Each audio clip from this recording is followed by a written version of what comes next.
وابتدى المشوار بتعادل خارج الديار للنادي الاهلي في عز النهار امام الهلال السوداني، اللي كان الماتش خلص من شويه بتعادل سلبي 0-0.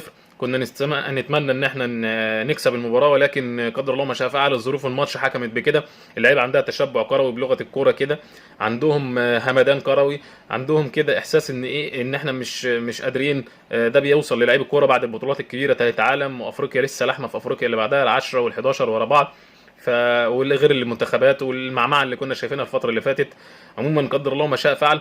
النادي الاهلي الفتره اللي جايه نتمنى منه يكون احسن ان شاء الله، ونتمنى منه اكتر من كده باذن الله. يكون بس البدايه هي اللي يعني، عشان مش على ارضك وبتلعب المباراه خارج الديار والساعه 3 العصر، ده كله مش مشكله. نتمنى اللي جاي يكون افضل باذن الله، واللعيبه تبقى مصحصحه كده ان شاء الله، ويعني قفشه يبقى في حالته، عبد القادر يبقى في حالته، محمد شريف يبقى في حالته، عشان المباريات اللي جايه هتبقى اصعب. وربنا يسهل ان شاء الله في اللي جاي، وكل التوفيق للنادي الاهلي. تحياتي ليكم، اشوفكم على خير. سلام.